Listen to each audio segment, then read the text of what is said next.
unSILOed podcast is produced by University FM, elevating the stories of your institution. Welcome to unSILOed. This is Greg LeBlanc, and I'm here today with Saul Perlmutter, John Campbell, and Rob MacCoun. And I think this is the first time I've ever done a podcast with three separate authors, right? And what brings you all together from very different disciplines. Saul is a professor of physics at Berkeley, also with the Lawrence Berkeley Lab. John is a professor of philosophy at Berkeley. And Rob is a professor of law with a background in social psychology at Stanford University.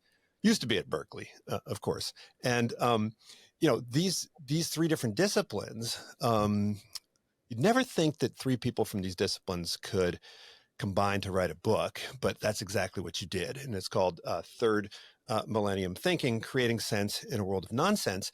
And it comes out of a course that you guys have been teaching for 10 years here at Berkeley. And, I loved the book. You mentioned that you could have put a sexier title on it. I don't know, maybe it's a less sexy title. You could have said, Think Like a Scientist and Win. And so I'm going to have to ask you why you ultimately didn't pick that, because that does sound a little snappier. A guide for busy managers, lawyers, parents, doctors, and patients. And it's funny, this podcast is really all about interdisciplinary research and collaboration. And I think you guys exemplify that probably more than any group I've had, given the wide range of backgrounds. And it kind of traverses my intellectual history. My first college experience was in astrophysics. And so I have to tell you, I realized very early on that was not going to work for me. Right? And so I wound up moving into the what we call PP&E. And then later on, I went to study law. So I've kind of cruised through all three of these. And I consider myself more of a generalist than a specialist. You guys are specialists, but I think what you've done is you've written a book for both specialists and generalists, for scientists and for human beings. And human beings, I think you're making the case that every human being needs to think like a scientist to some degree. And third millennium thinking really is scientific thinking, or figuring out ways to combine science with values and other considerations. So I guess maybe the place to start would be, how did this project get off the ground? Who originated this idea? I think probably this came out of my frustration watching our society. This is over 10 years ago when we were doing really well. Watching our society try to make decisions about what seemed like just simple, practical questions, like what's the right level for the debt in debt ceiling, and the arguments and discussions sounded like religious debates rather than the kind of just thoughtful, practical decision making. And they didn't sound anything like the kinds of discussions that you would hear among a group of scientists over a lunch table discussing something similar, where they're just using a different vocabulary and a different set of approaches to problems. And so I began thinking, could we try to articulate those? What is it that scientists are using?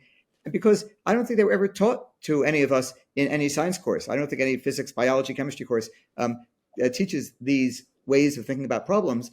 They were mostly taught by apprenticeship as people went through graduate school and postdocs and whatever other ways they learned how to do research. So that was the beginning point. But then as I was thinking about, what are the elements that we have to teach? It seemed pretty clear that coming from a physicist's perspective wasn't good enough, that we needed a little bit more than that. And that in particular, I think we needed things like what social psychologists bring to the table and the philosophers bring to the table.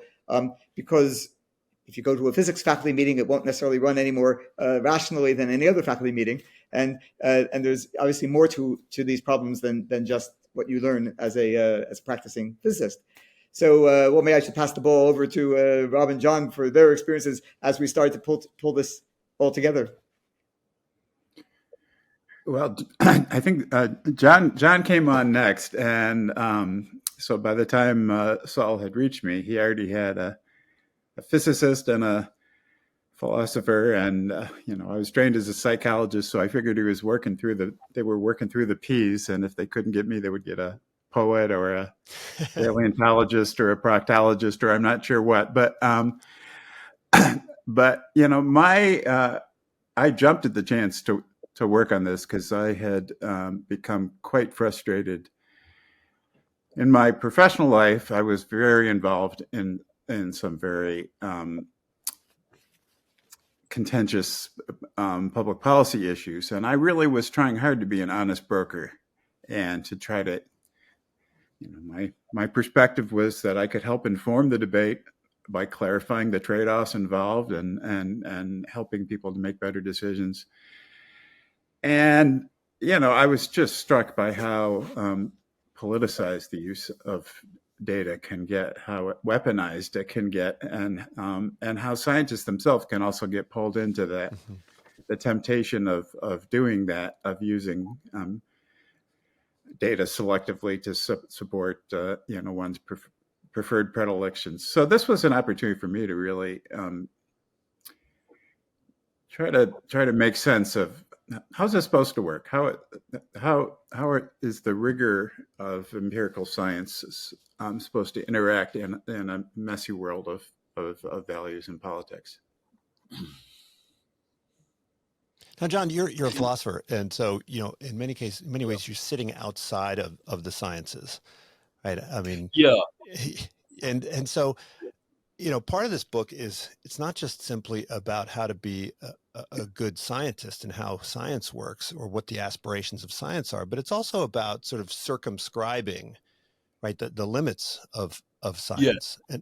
And I found it interesting that you don't let scientists off the hook in this book, right? Because scientists are humans, and they oftentimes either fail to understand what the proper boundaries are of science, and by not making that explicit, they oftentimes let sort of things that are unrelated to science get imported into their scientific research. So do you think as a philosopher you have a better perspective on this sort of by sitting outside of it? I don't know that I have a better perspective, but there's certainly a role for someone who's not an inside baseball player to say, what the hell is going on here? I mean, if you think about an image that often occurs to me is if you think about a traditional village with a pub and a church and a fire truck, everybody knows what these things are for and how they fit into the life of the village. But then you have science, which is kind of like this shimmering, slightly abstract building kind of perched in between the others. And you say, what's that? What is it doing? What are they up to? What can they tell us about? And if you take something like which sexual preferences should be legal and which should not, that's a real question. Some sexual preference should clearly be illegal if you act on them, and many are just fine and shouldn't be bound by law at all. Now, is that a scientific question? I mean, I think for a long time it was thought this is like a scientific question. We'll tell you which sexual preferences are okay and which not. But I think there's a point where the people say, no, we'll make up our own minds about that stuff. You don't have any insight into that we don't have. So I think if you're wondering what kind of plastics you want to be illegal, I think you just have to turn that over to a scientist. Questions like, what kind of music am I going to listen to? Science has nothing to do with it. Then there are plenty of areas where you want an input from science, but it's not so clear. It needs a lot of debate and discussion where exactly science comes in and what kind of authority it has.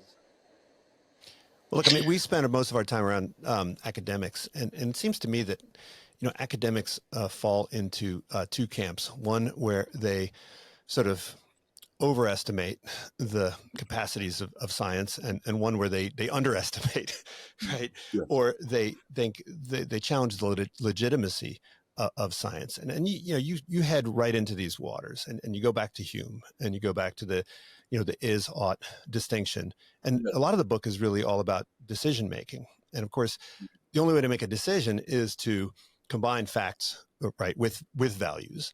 And it seems like scientists oftentimes, and sometimes I guess it's called scientism, right? Scientists think that they can make value judgments based on science. And then, of course, we have the folks in the humanities who will say that, science itself is built on values, and that there is no objective science. I mean, why is it so hard to just walk the Humean line and to be very explicit about sorting out these differences?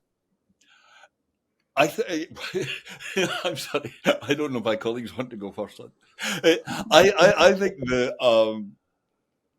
the message of the book is keep the Humean line as far as we can. Separate the facts and values. That scientists, we all know that scientists have a lot to tell us about the about the facts, but we, the people, are the ones who tell you about the values. And then I think that has to be anyone's first rough shot at partitioning off the boundaries of science, to keep that Humean line. But then it does get complicated when you think about things like mental illnesses and so on, where you're asking not just, is this condition that a person had, is this a real thing? But you're also asking, is this a bad thing? Is it a bad thing for a person to be like that? So with autism, is that just neurodiversity that is not really within the sphere of medical treatment at all? Or is that there are boundaries there as to where science is authoritative and where the people have a voice? And this kind of issue, it clearly has to be a debate, it seems to me. It's not something for professionals only. I think for talking about Hume, it's appropriate that a philosopher and a Scotsman goes first. I'm Scottish American, so I'll go second. And I'm a psychologist, and Hume was sort of a proto-psychologist too. So, I think the third millennium idea doesn't fully get explained until the end of our book, when we kind of talk about earlier eras that we've been through. And, we're coming out of a 20th century era, just tremendous strides by science, but also tremendous disillusionment with science. And I think you characterize it quite well. And just every college campus, you can see this divide. And I do think, in a sense, there's one of the things we're trying to argue in the book is, this is not your father's science anymore. The science is constantly changing as an institution, and an earlier era in which what mattered was the individual scientist as a prestigious authority weighing in, just because of their brilliance. That nobody buys that anymore. And no one should buy that anymore. People are not willing to just automatically to defer to scientists. But at the same time, there's part of the backlash against science is kind of bonkers. And I think part of the problem is, the 20th century backlash against science is correct in pointing out that there are no absolute foundations to be had, that you can never once and for all sort of, that proof might be a meaningful concept in logic and mathematics, but there's really no such thing as proof when it comes to the empirical sciences. And that's clearly right. And but I think what people don't appreciate is that working scientists really don't have that sort of foundationalist. That most scientists are fallibilist. They believe that all our knowledge is fallible. And while it's certainly true that we can never say that one claim is once and for all objective and true, that is not to say that we cannot take any pair of assertions and say one of them does seem more objective than the other one. One of them does seem to be more evidence-based. So we can make these relative judgments. Now, we can never plant a flag and say this is absolute truth, but we all routinely, in comparing any two statements, we can notice gradations. And so really all you can do is you keep moving it's like hill climbing. You're always going a little bit uphill, and you pick whichever path takes you a little bit higher uphill. And occasionally you've got these detours where you got stuck somewhere and you got to go back down, and that's something we talk about in the book. But so I do think we're kind of pushing back against some of the critiques of science as being not wrong, but overly simplistic and not really up to date with the way modern scientists think about their work. One of the things that we really emphasize in the book is that there's a huge amount of power in this kind of probabilistic thinking, as we would call it. That just because one doesn't have absolutes anymore in this 21st century picture, third millennium picture, it doesn't mean that you can't be amazingly effective, and that you can be much more effective than if you pretend to be absolutely confident, or you claim that that something is absolutely right. So on the one hand, there's that element of the story that I think we think of as this newer style of thinking. We also are very clear that the scientists and all the scientific thinking we describe, that the scientists tend to make these mistakes all the time. It's not that they do it right, in any guaranteed way. It's that they're embarrassed when they do it wrong. And that in that sense, it's an aspirational style of thinking that helps us talk to each other and helps us figure out problems together.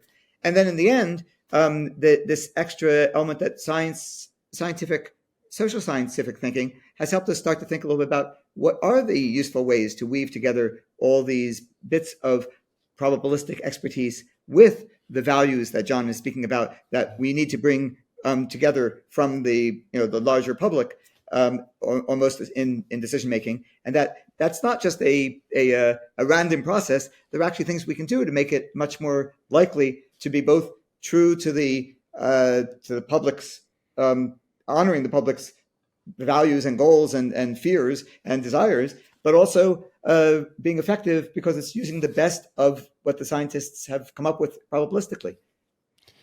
Now, I teach a course called Behavioral Finance, and it's really a course on judgment and decision making that I've smuggled into a finance course. And we talk about all the biases and heuristics, including overconfidence. And you spend a lot of time on overconfidence. And when I began looking into this field, I used to think that experts were in some ways exempt, and that scientists and experts, they had developed tools to immunize themselves against these pathologies that ordinary people fall prey to. And of course, I learned very quickly that that's not true. And while maybe they're less prone to them, when they do fall for them, it can do a lot more damage, right? Because they're in positions of authority in many ways. And so, I mean, when we talk about these aspirations, to what extent do scientists consciously kind of check one another? I mean, Max Planck famously said that, science progresses on the tombstones of other scientists, right? I mean, but why is that? I mean, why aren't scientists, is it because you aren't as explicit as you need to be? Do scientists need to have sort of a course on, science how-to, or, philosophy of science in order to become better scientists? Well, I think one of the realizations for us as working on the book, so there's this idea of habits of mind that we talk about a lot in the first half of the book. These techniques that individuals can learn that can help them to think better, and that they overlap with what you would see in a popular decision-making book or a critical thinking book. But we realized that was not enough, and it hasn't been enough for scientists. That scientists are trained in these habits of mind, and they routinely violate them. And we came to realize, something that I think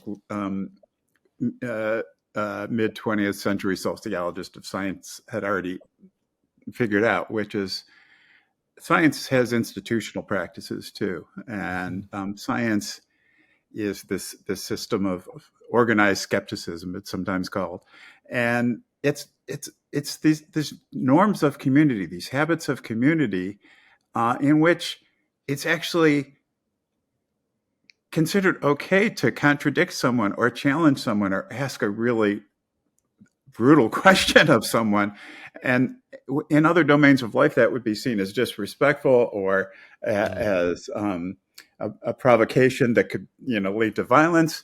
But scientists are used to doing that. And I think it's because you need the community to help keep you honest. It's not enough just to have all these habits of mind. You need other people to point out when you're using them, because otherwise it's very tempting to just use the habits of mind to critique your opponents and not to critique yourself. And so it can be very brutal. Scientists do have to get sort of toughened, the first time you receive peer review after submitting an article to peer review. I mean, it's a brutal experience. But I'd say it's one of the saving graces of that has made science able to do something that our current society is terrible at doing, which is to go and embrace the people that you disagree with, right? That you actually have to go in front of the people who don't agree with you, partly because you're trying to build a community consensus on things, but also partly because the best people to help you find where you've made your mistakes are people who are out to get you. People who or people who are your rivals and want to help figure out what's wrong with what you were saying. So you need them. It's not a question of can I ignore the people who I don't agree with? That doesn't work in this endeavor where that you'll be making mistakes, because most of what you're doing as a scientist is trying to figure out what have we gotten wrong this time. Is it just this particular measurement that we got wrong, or did we got something really exciting, like we have our whole theory of gravity wrong? And that's big. That's big news, and it's good news when you figure that out. But you need other people to look at what you're doing, and you need to work with people who you will disagree all the time. And if we can learn how to do that as a larger society, I think that would stand us in very good stead right now. And it's worth pointing out that this whole process depends on thinking probabilistically. So long as you're thinking probabilistically, you're thinking, well, maybe I'm very likely right, maybe I'm 99% likely to be right, then there's still that 1%. And your opponent might be in the 1%. Your opponent might be hitting the spot. If everyone is thinking probabilistically, the dialogue can happen. Once you have full certainty, then why am I even talking to you? And you can see that going wrong in national debates the whole time, that exact thing that people think, well, this is manifestly obvious, this is certainty one, only a fool or someone who is evil could dispute this. But if we're thinking probabilistically, there is the room for that embrace of your opponent, and let's see if there is anything to this approach. Well, I mean, it seems like there's something that is inherently unnatural about science, right? And it goes contrary to our instincts in a way, right? Like for us, once we get to 51% probability, it's like we want it to be 100. Like people don't like walking around with tentative views or provisional views, right? People want to make a decision and then go all in. I mean, why do you suppose that is? I mean, if we had a biologist here, maybe they could tell us. But I mean, it does seem like it requires an awful lot of discipline to continuously provide confidence intervals, to continuously, whenever one makes a claim, to simultaneously present all the different possible ways that one could be wrong. Why do you suppose it's so difficult for us to be scientific like this? Well, one hypothesis is that we just have an inbuilt human craving for certainty.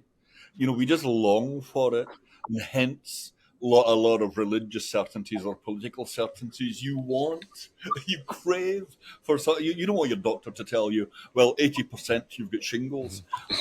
You want your doctor to tell you what you've got, flat, straight out. It's really a deep craving we have. The flip side of what you're saying is I was going to talk about our deep existential terror of uncertainty. There is something really terrifying about knowing that we live in a world where randomly really horrible things can happen to innocent, undeserving people. So to know we live in a world that's sometimes capricious, I mean, that is very terrifying. And so, part of the drive for certainty is not just it's not just tidiness of certainty. It's the existential terror of just not knowing. And now there are institutions in society that really do have a need for closure. They need to make decisions. They can't wait until all the evidence is in. And so certainly criminal trials would be an example where we as a society decide we're not going to wait until we have perfect evidence. We're going to go forth and have a trial based on the evidence we have.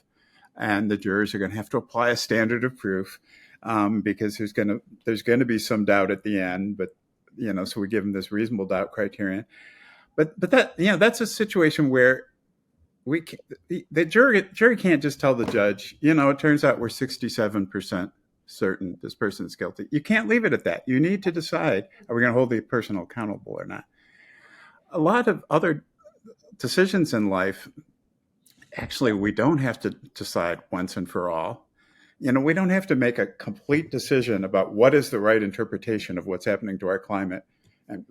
And once we finally nail that down, then we're finally set and we can take action. No, we need to take action in a world in which our understanding is going to constantly be changing as we go.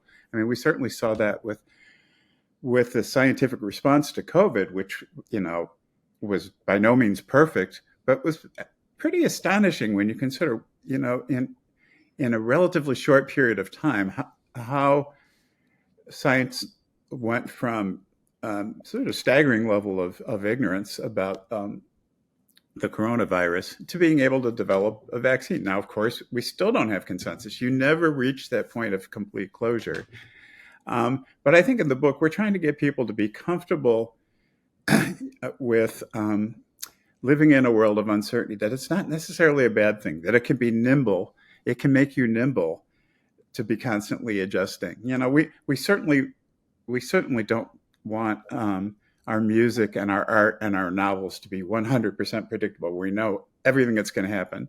We want a little juice there. We want a little suspense. And I think we're kind of arguing that you can approach the real world like that, where, I want to see what happens next, and I want to learn, but I want to be nimble about it and not get locked into a defensive crouch.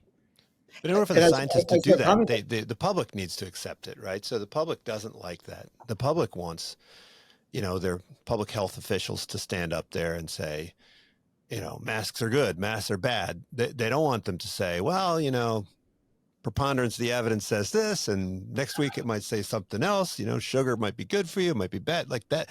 People don't like that.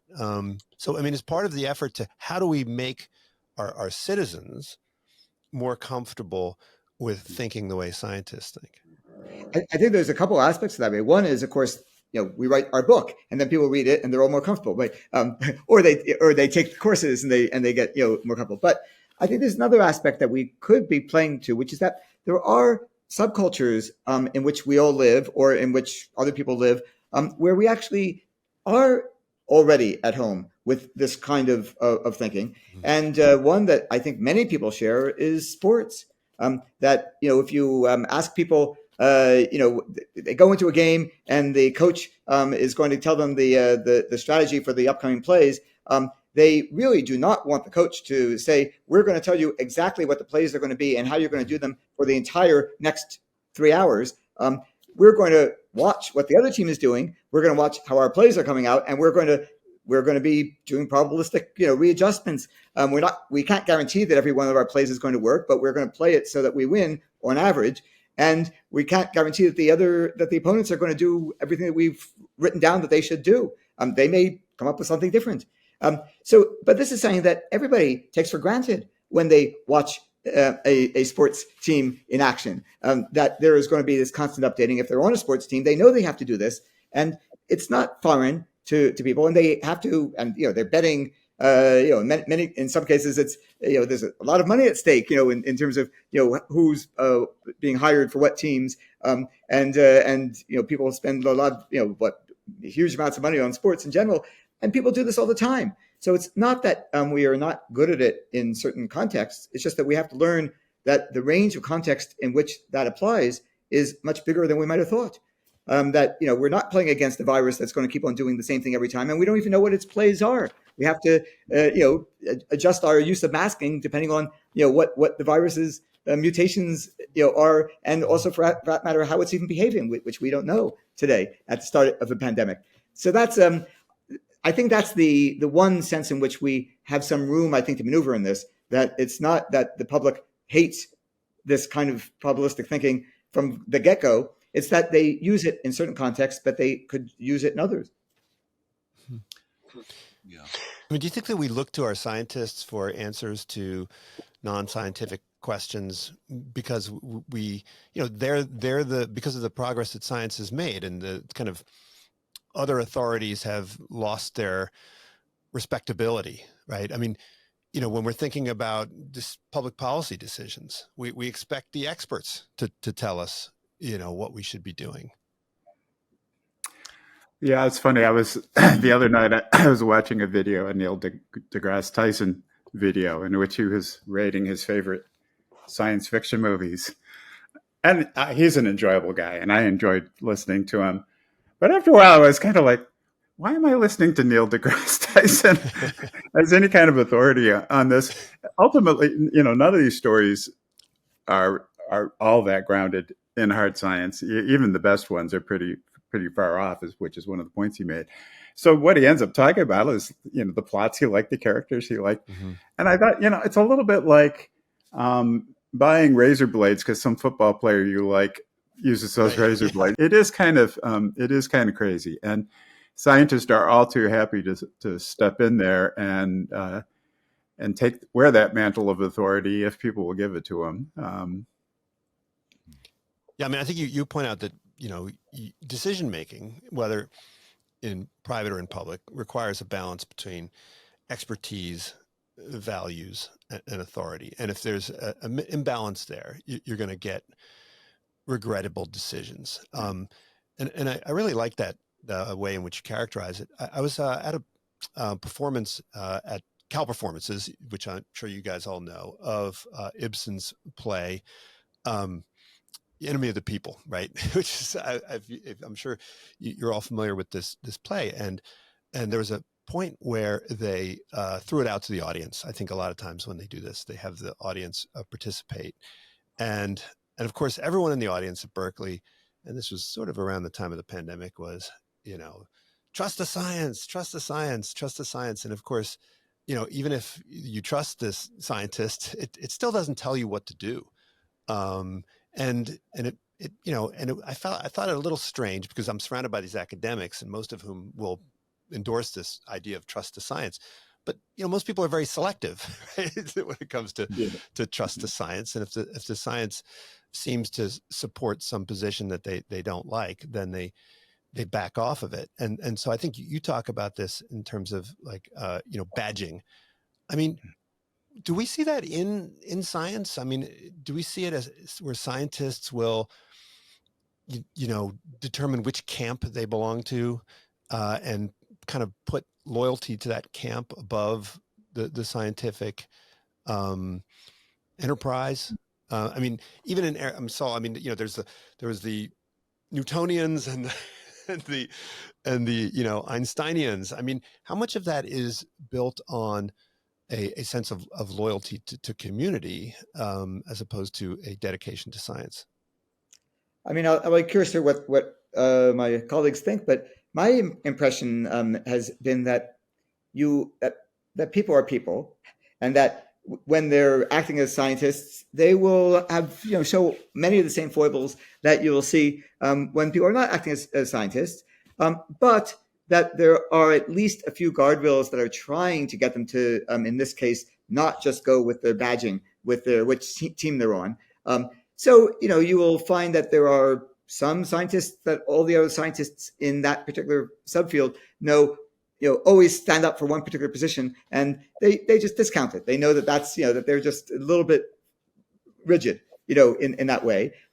But I'd say that's seen as a bit of the exception rather than the rule, and people are embarrassed if they get called on doing that. And as I say, it's a big step along the way for you to be embarrassed by some behavior, rather than just to think that's normal. And so I think at least within the science community, people would like to think that they're not just going by their by what team they started from, but that they will be listening to what the arguments are against, and they'll be part of a conversation. Some subfields have had worse histories of that than others, and some subfields have had terrible histories where it really looks just like a football game rather than a feast of reason. And yet, I don't think that that's seen as the norm. I think the norm is still seen as that you want people to try to resist, where it is that their particular theories grew up from. That these are the ones that came from Berkeley, and so we like them better than the ones that came from Harvard, or something. And they try to at least be able to look for how could they be wrong, and to show what's falsifiable about their position, and then listen to what the tests say in the data. And so at least in that sense, I think there is something to be said for the scientific culture at least having a different goal. I do think, and this always makes me uncomfortable to talk about because I find myself sometimes arguing for something I'm not sure I would totally enjoy, which is intellectual diversity in universities. But I've been struck for years by this simple fact that there's overwhelming evidence that university professors are disproportionately left of center in society. And if I do the thought, part of me is very comfortable with that. But if I do the thought experiment and say, how would I feel if it were flipped around the other way? I would be really distressed by that. And so I think there's a genuine issue that in higher education that there is a perception of the public that that scientists are disproportionately putting their thumb on the scales to favor one particular political point of view. Whether why that's should accurate or not. that matter? I mean, if the scientific method is working properly, then it shouldn't really matter what the political positions. Yeah, I think that would be true if the scientific method were purely algorithmic, and you simply plug everything in and the algorithm spits out an answer. I think I would be with you on that. I don't think. I mean, we never explicitly talk about this, whether science is purely algorithmic in the book. But I think the spirit of our book is, no, there are hard judgment calls that have to be made all the time in science. And you can't simply plug in the data and out comes an answer. And even though I think some of the conspiracy theories about, academic conspiracies to cover up certain alleged truths, I think a lot of those conspiracy theories are kind of daft. At the same time, I can see how for science to work well, one of the things we argue about in the book is for science to work well, you need to be around people who disagree with you. And but again, if you really hoe to the Humean line, then why would your value judgments about what's good or bad for society have any impact on your causal arguments? Yeah. Well, so one of the ideas we talk about in the book is the role of standards of proof.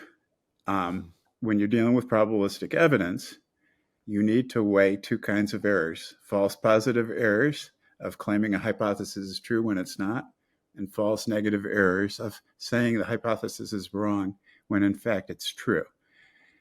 That is not a scientific matter. That is a matter of values. But we can't avoid it in dealing with uncertainty, that we have to impose some sort of standard of proof. And so under the Humean model, where you take values very seriously, I don't think we would argue that values are simply outside the domain of science. No, scientists have to make, so the 0.05 significance threshold is people before I was born fairly arbitrarily decided that a type 1 statistical error was 20 times worse than a type 2 statistical error. And they set up this criterion. I didn't get a vote in that. I sort of was born into a world where we're using that criterion. But it is it has all sorts of, it is a value judgment, and it has all sorts of consequences. In public policy, it means there are probably all sorts of interventions we've tried that were actually really promising, but we prematurely abandoned them because we couldn't cross the 0.05 significance level.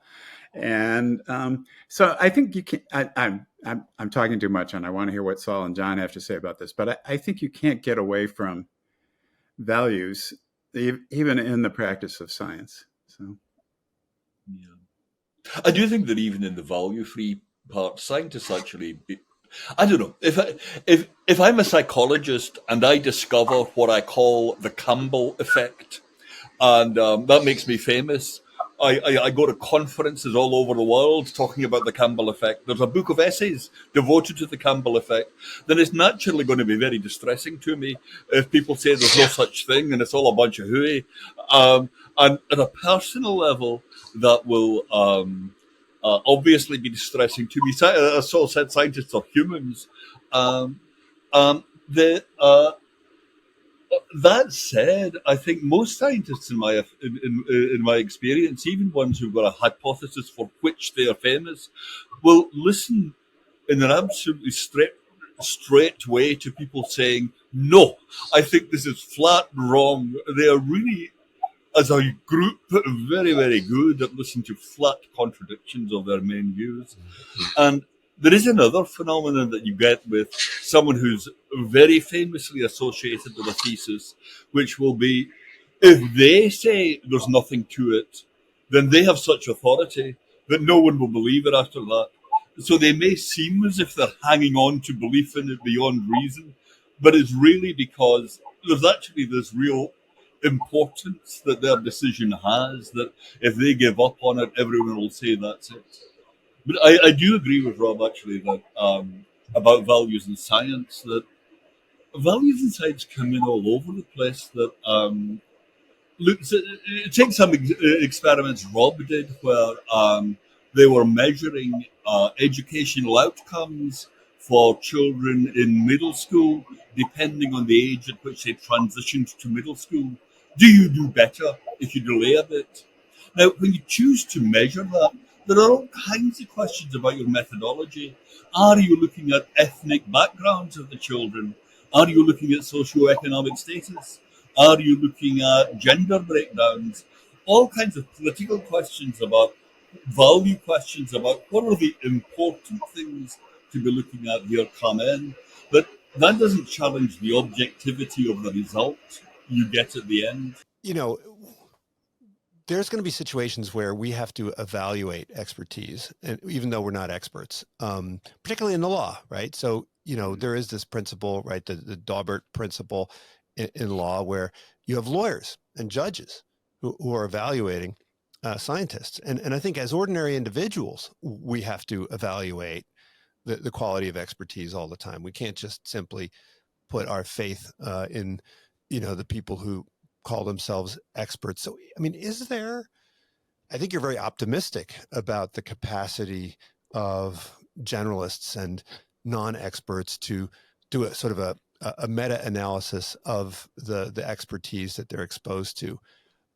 So, I mean, to what extent is that possible? And to what extent is it simply that you have to trust the process that's internal to the community of experts?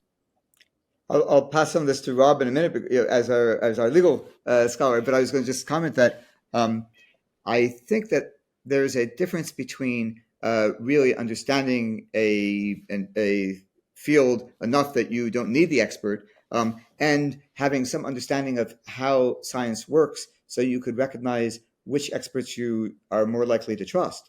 So, for example, I think one of the things we say in the book, several times, is that the experts that you want to lean on are the ones who will be very open with you about all the ways in which they're uncertain and all the ways in which their conclusion could be wrong, if the following thing turns out to be true and this other thing turns out to be true, but why it is that they come down to some final leaning on something with maybe 95% certainty, that's the expert that you will really want to listen to much more than the expert who comes in and tells you there's no question, the answer is this, and depending on the topic, of course, but that in general you want to see the evidence for this kind of scientific thinking in the experts that you trust. Yeah, one of the things we talk about in the book is we make an analogy to playing poker, and poker players talk about whether a player has a tell, which is some visible clue that they're bluffing. And we think that even without having expertise in a field, there are certain tells when you're talking to an expert who seems to be highly motivated to keep you from questioning them, highly motivated that you will believe whatever they say. So let me give you an example. The empirical literature on the deterrent effect of capital punishment. There are lots of published studies, and it's a very contentious area because it's so politicized. If you read these manuscripts, you may know nothing about econometric analysis. You may know nothing about time series analysis, but if you look at one paper and they present a set of analyses that lead to a definitive conclusion, here there's this significant deterrent effect of capital punishment.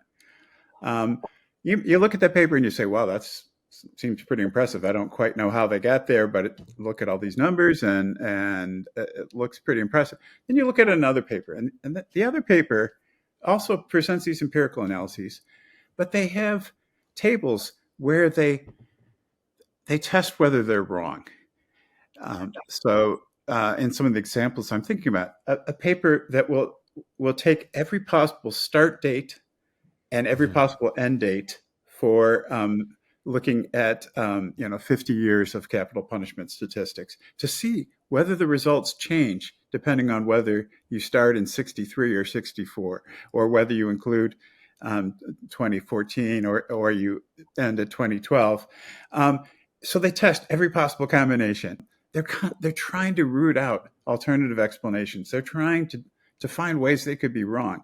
Now, even without knowing anything about econometrics, if you look at those two papers, maybe the first paper seemed very persuasive, but then you see the second paper and you say, "Wait a second, why didn't the first paper do this?" Mm-hmm. Now, in that particular example that I'm thinking of, it turns out the more careful, and I believe the more careful researchers have been on one particular side of the issue, and it happens to be questioning the deterrent effect of capital punishment. But there are other areas where you see people really engaging in these best practices on both sides, and they still don't necessarily reach an agreement. But so you start looking for, is this person trying to consider the possibility that they're wrong? Are they telling you about ways that they might be wrong? And once you get into the habit of listening for that, you start noticing, wait, some experts really are trying to be honest brokers. Others are really trying to push me to be unquestioning in my acceptance of what they say. So in other words, you want to find out, does the person who is providing this analysis, do they have skin in the game, right? Do they want a particular outcome, and are they working hard to demonstrate the opposite of what it is that they want to be true, right? So this is where the values come in. So if there's so many different degrees of freedom in how you might run an experiment. There's so many different stopping rules that you could apply to your inquiry. And so if you design the stopping rule and the degrees of freedom in such a way as to handicap the desired result, then if you get the desired result through that filter, then it's inherently more credible. Absolutely. And similarly, if they show evidence that they are aware of which things might have biased the result, and they try to intentionally hide things from themselves, like they blind their analysis, This is something which I was just thinking about the fact that the recent ruling about the Chevron doctrine, where we're not going to take the Supreme Court's ruling that we will not necessarily follow the expertise of the individual agencies, but the judge will have to reconsider the scientific cases in many of these rulings, as I understand it. I think in some ways it really means that we have to quickly teach all the judges all the material of our book if they're going to be playing this role. Because, for example, when decisions were made earlier about what to accept in terms of fingerprint evidence, it was very clear after years and years of people trusting fingerprint evidence at face value that the ways in which it was being presented were clearly not following the principles of good science. They were doing things like insisting that under the standards of the profession, the fingerprint expert would wait until he heard all the other evidence before he or she presented their evidence, which is the opposite of blind analysis. So there are things that judges could certainly learn now to try to recognize what are good scientific processes versus poor ones that they should be asking for. Well, look, I teach MBAs, and my goal is to make MBAs better decision makers, and a lot of that involves teaching all of the stuff that you guys teach in this book. And of course, I think lawyers also need to have exposure to all of this. I mean, is there anyone that doesn't?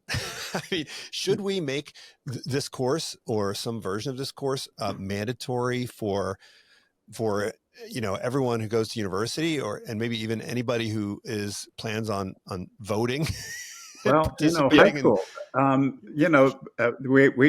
We're all three of us are fathers, and I won't speak for my colleagues here, but when I had to help my daughters with their homework, and they both had to get through geometry to get through high school, and geometry is important, and it teaches cultivates certain kind of thinking patterns, and I think it's valuable to learn geometry.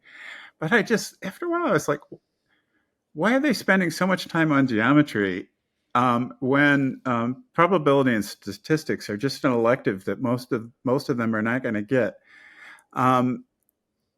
Probability and statistics are just so interwoven into every fabric of modern life, and yet very few people in the population really have any real training. Mostly the people who specialize in the sciences will get some of that training, but we don't routinely teach people to think probabilistically, and I think that's probably a mistake. Every high schooler should know how to run a randomized controlled trial.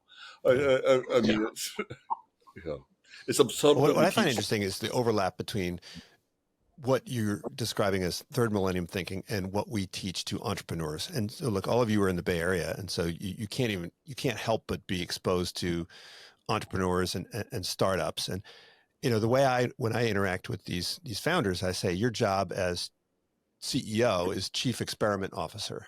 And so now, right, we teach companies, not just startups, but of course large companies, that they need to have a policy of experimentation. Right. And that, if I go to a company and I offer some advice, if they're a sophisticated company, they'll say, okay, how do I know if your advice is any good? Like, before I roll this thing out, I need to figure out whether it's any good. I need an RCT. And I think this is very different. I don't think 20, 30 years ago, kind of corporate leaders thought this way. I don't think that that's the way founders thought. And what I found particularly compelling is that, what you call scientific optimism and humility. These two things are the characteristics we're looking for in founders. We want founders that have a passion and a commitment to succeeding and optimism about their ability to get the job done, but they have this constant questioning of everything that they believe, and they're actually seeking a contradictory evidence for all of their hypotheses. So, I mean, do you think that these are things that you need to be successful in every walk of life? Are there domains where you can sort of waltz around and not use what you call third millennium thinking? I'm a little I'm a little more jaundiced, I think, about Silicon Valley culture right now, because I see something happening that I think is very unfortunate, um, which is Silicon Valley really prided itself on the idea of being risk takers who would go out and fail early, fail often, because that's how you progress. And that notion of that you could learn from failure and embrace it is something we really try to endorse in the book. But I do think culturally we're seeing something new happen, which is the founders of a lot of these companies increasingly are buying into this myth of themselves that's very much like a 19th century view of the scientist as authority, that I am brilliant. I am a You must be brilliant thinking person. about one founder I in am thinking particular. about. I am actually thinking about quite a few of them. Okay. And I've met some of them, and I really think this is becoming a serious problem where they're starting. Once you're at the top and you've been at the top for a while, you start believing your own myth, and you start thinking, the reason why I'm here is because I am a genius, and therefore I can just make pronouncements as a genius. But that's actually not how they got to be where they were. If you look back, there were a lot of other geniuses around them, and they got lucky. But there are other. It's not. It may be necessary to be brilliant to be at the top of the chain in Silicon Valley, but it's not sufficient. And unfortunately, what I'm seeing happen now is this mythology of the lone genius is I think is very much the antithesis of third millennium thinking. This notion that it's because I'm brilliant that you should listen to me, and that's really not where we think the authority of science comes from. It's not from the IQ of the scientist. It's from the procedures, the hoops you have to jump through to make your ideas work, and it's those procedures that that give you the credibility, not just the brilliance. So I'm very concerned about what I see as a distortion that's sort of developing in Silicon Valley culture.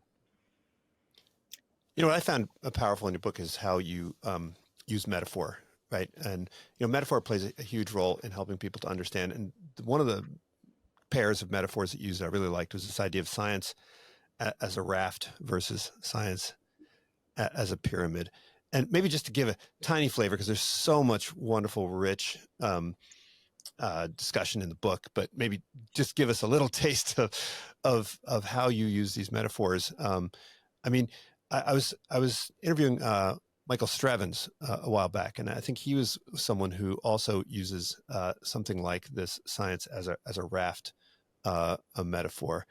How does metaphor help us to advance our knowledge? Because metaphor doesn't seem like part of the scientific method, but it seems like it's impossible to do science without some kind of metaphorical thinking, mapping knowledge from one domain onto another. And it seems like that's one area where artificial intelligence, is maybe less capable than humans. I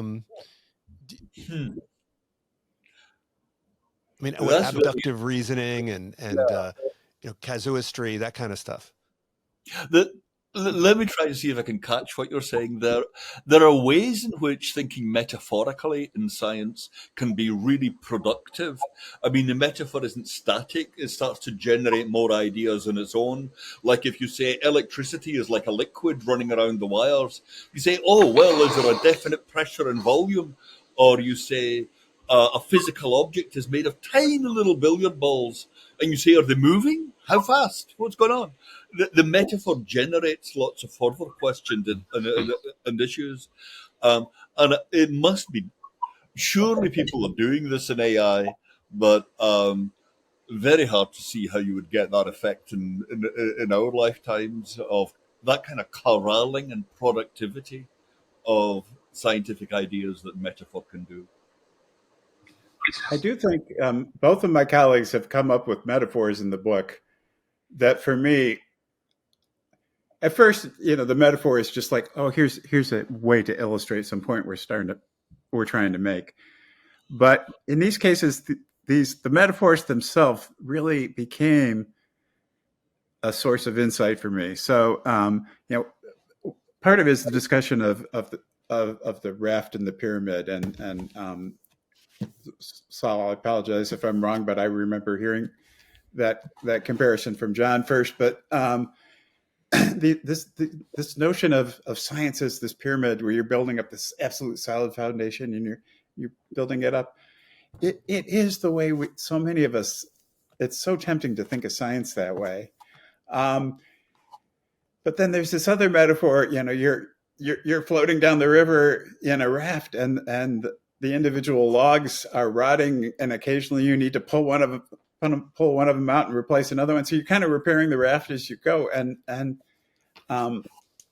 if you actually look at real science, that's kind of a better account of what's going on.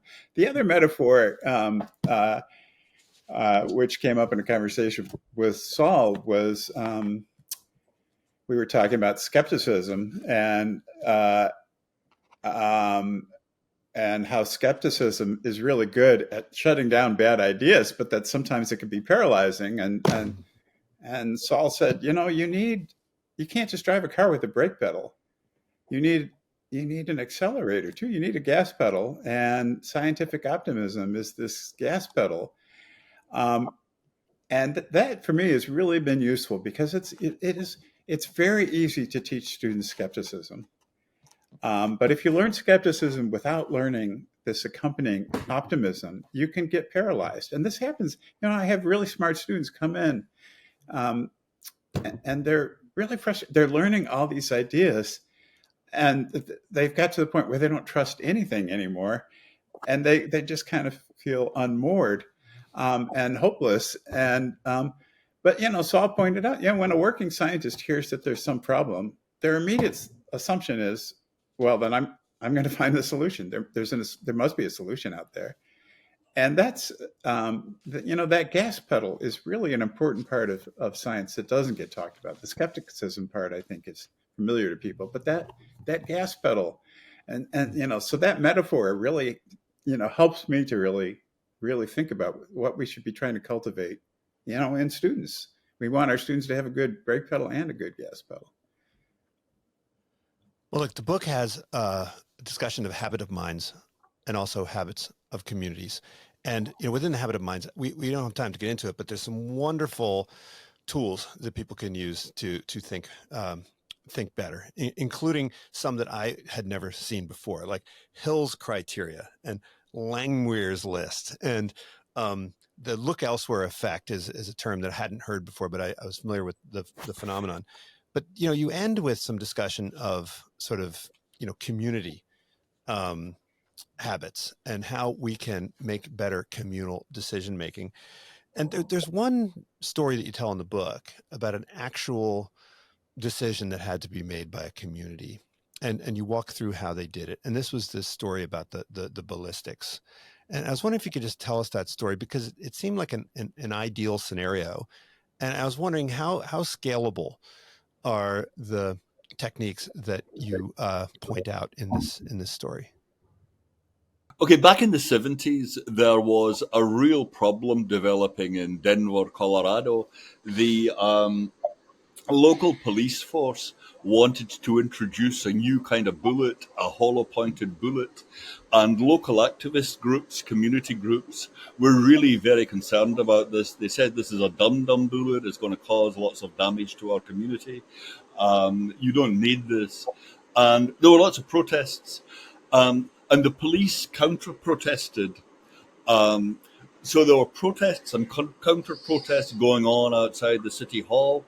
And then at the height of the commotion, a police officer was shot with a hollow-nosed bullet. And the hundreds of police just descended in City Hall. And it looked like civic government was breaking down. And at that point, well, what would you do? What would you do if you're in that moment of crisis? Well, in Denver, they called in the local social psychology department from the University of Denver, and they separated facts and values. They said they did what you're calling the Humean thing. Hammond and his colleagues set up this thing where they said, well, what is it you want out of a bullet? You want it to stop someone? You want it to not hit bystanders? You want it to not cause gratuitous injury? That kind of thing. So we make the criteria for what you'd like out of a bullet. Now, the people do that. The activist groups, the cops, everybody can do that. This is the people at work deciding what's important. So this is Yep. very much like if you're designing a part for an airplane, right? You say, okay, we want it to be strong, we want it to be light, we want it to be flexible, and then of course, there's going to be some solution space, and within that solution space, you need to figure out, if you have to sacrifice some strength for lightness, how comfortable are you with that? And so in product design, you just plug all those parameters into some generative design software and Autodesk, and it'll just crank out a part for you, right? So is this the idea? If we can articulate what it is we're looking for on the value side, then we can have our ballistics experts Exactly. Right. look inside the bullet space and find the bullet that fits closest to that kind of mixture of desire. And so on the individual level, I remember in course on JDM, we learned about like analytical hierarchy process or something like that. And that's sort of how you would do this on an individual basis. So it seems there that the key challenge is, first of all, making sure that we keep them separate, but then also we need some aggregation function. So Right. how do we do the aggregation? Well, I guess it's kind of simple. If you're saying to the experts, this is what we want, and the experts are saying, oh, here we got the things that you want. This is what you want. And the way you can weigh it is, what I really want is a bullet that stops effectively. Okay, that's my overriding consideration. Marginally, I don't care about effect to bystanders. Well, that might dictate the choice of one type of bullet. Alternatively, you might say, no, I really care about bystanders. Stopping is really secondary. Just don't hit innocent people. And then you've got to get a different kind of bullet that you feed this into the into the experts. They play it out for you. And you can do that generally with social problems with that kind of model. That when you're putting together a strong preference for one factor and a low preference for another factor, then it's just multiplication and addition. You multiply the degree to which this gives you that factor and the degree to which this gives you that factor and how much you want those factors. And then you just add it up to see how desirable this thing is overall. Just the same way.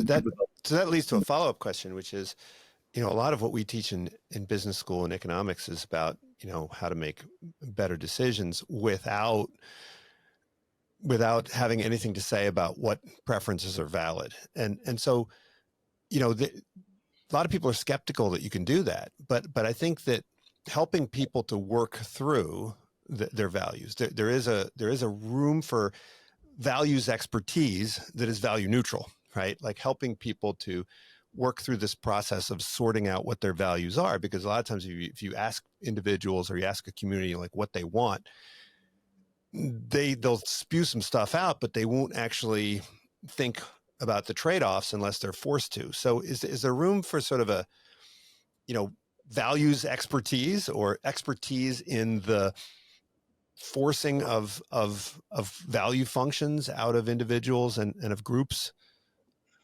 Yes, I think we all know this in practice, but it's something that we often forget under pressure, that we can talk about values and we can regard everything that we were saying earlier about probabilities also applies to values, it seems to me. That let's say you think guns should be kept, ordinary citizens owning guns should be kept to a minimum, whereas I'm all for it and I think the gun is the foundation of civilization, then I think it's traditional to think, well, I mean, it's usual these days. It's very deep in our culture. We can't have a debate about this. You've got your preferences, I've got mine, and at the end of the day, we just can't talk. And I think that is really not true. That we can't talk. We really can have a debate, even about fundamental values. What makes it difficult is that if I'm thinking, well, I'm a big gun guy, then that's my identity. That's who I am. If you're thinking, I want life to be sacred, then you're thinking, okay, that's my identity. I'm not going to veer from that. So I cannot back off in the value judgments here. If we could but accept that value judgments can be uncertain and probabilistic, then I'm really, maybe there is going to be a price to pay for letting in guns the way I want, or maybe there's going to be a price to pay for blocking guns the way you want. Well, we can discuss that. We can look at cases. We can look at, say, here is something terrible that happened to someone. Isn't that because of your preferences? Didn't that happen because of you? We do, in fact, debate these things the whole time. And it's really important to understand that these things are uncertain and that your value judgments themselves might be something that you need to adjust in the light of discussion with others.